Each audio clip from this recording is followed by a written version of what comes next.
as you watch and I sit here, Vladimir Putin's thugs are committing war crimes and atrocities at his direction. And in fact, as far as Vladimir Putin is concerned, they're not committing enough war crimes and atrocities, because only then does he believe that they can take Ukraine, and take Ukraine quicker than he can right now. You know, Biden likes to say bottom up and middle out when it comes to the economy. Nobody really knows what he's talking about, but I want to use that in the military context with Putin. What Putin means by bottom up and middle out is, I want to kill as many of their citizens as I can in Ukraine, starting with the babies and the women, to make it so atrocious, so horrific, so inhumane, that the government will finally hand me these cities and hand me the country and hand me the entire society, so I can finally get what I want, Ukraine. And then from there, I intend to move. I intend to move beyond that. Now, how do we know he intends to move beyond it? Because he told us. He spoke about it and wrote about it last summer. What is it with these analysts who don't understand that this is just the beginning when it comes to Vladimir Putin? Now, we keep hearing the word escalation. You know, we don't want to escalate things. War crimes are one thing, genocide's another, but we can escalate beyond that. Putin hears this. His lapdog, Lavrov, he hears this, the foreign minister. They all hear it. So what do? They increase their threats and the nature of their threats, because they hear us talking about, well, we fear escalation. What he doesn't hear us talking about is deterrence.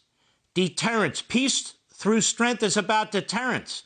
What you're hearing from this administration is passivity, is weakness. That's what Putin's hearing. That's what Xi's hearing. That's what Tehran's hearing. That's what they're all hearing. Why do you think they attacked in the first place?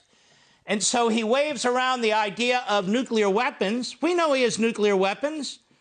The Soviet Union's had nuclear weapons, now Russia, for over half a century. So have we. But he may use those nuclear weapons if we dare to be involved in facilitating the delivery of MiG-29s, old jets, to the Ukrainians. Okay, so only modern missile systems, mobile missile systems, can be conveyed?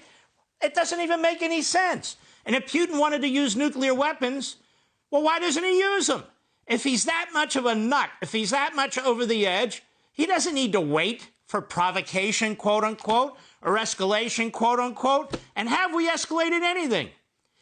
He invaded a sovereign country. He invaded a country that his country has an agreement with in 1994 to help protect their sovereignty if they give up their nukes. There are no nukes there. There's been a phony story about American biotech centers there to develop weapons and so forth. And, of course, the Putin wing of the Republican Party and the Putin wing of the media and the Putin wing of the Democrat Party, they're all over it. Now, those are old Soviet locations that the United States has located and has been trying to deal with. We're not developing biochemical weapons in the Ukraine. What is it about these so-called American firsters in the end who are really American lasters, if you think about it? You see these pictures of the babies being killed. You see a maternity ward hospital attacked. That was targeted, attacked. 600 beds there. That's one of the biggest hospitals they have. Why? They targeted a nuclear power plant. Oh, Mark, you believe those stories? They attacked it. They attacked it. That's why the Ukrainians gave it up, because the Ukrainians didn't want a nuclear response. That's why. But would Putin use nuclear weapons against the United States? Well, what's he waiting for? He's waiting for MiG-29s to be given to the Ukrainian pilots through Germany? That's what would trigger the launching of nuclear weapons, not cutting off his oil, not ground-to-air missiles? I mean, come on, folks. This is the problem. So we get this word, escalation. It would be viewed as an escalation.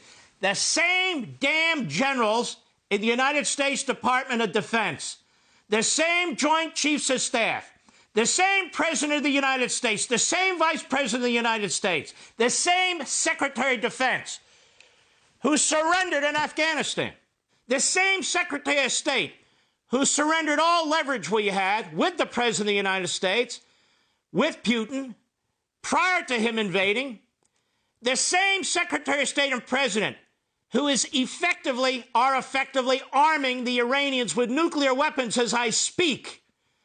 They're the ones who are afraid, oh, we don't want to escalate. Escalate? It's deterrence, ladies and gentlemen.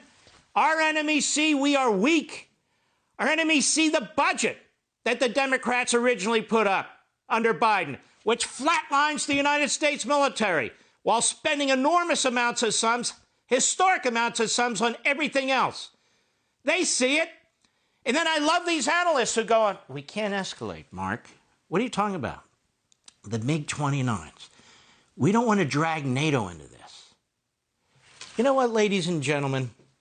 I really do miss the Reagan days and the Trump days. We never thought this way. We never talked this way. The reason Putin didn't invade Ukraine when Donald Trump was president is because he respected and feared Donald Trump. That's why. Deterrence. Trump increased the military spending. He talked NATO into increasing their spending, even though he was attacked as a Russian, operative who was undermining NATO. No, he was fed up with NATO because they wouldn't spend the money they needed to defend themselves. Iran didn't in a pot, if you get my drift, because they feared Trump, because Trump was destroying Iran. He choked Iran. Missile Man, little rocket man over there in North Korea, he was behaving himself too. And we can go on and on and on. For all the attacks on Donald Trump, the man was a foreign policy genius, was he not? Want to see more Mark Levin? Go to LevinTV.com and subscribe now.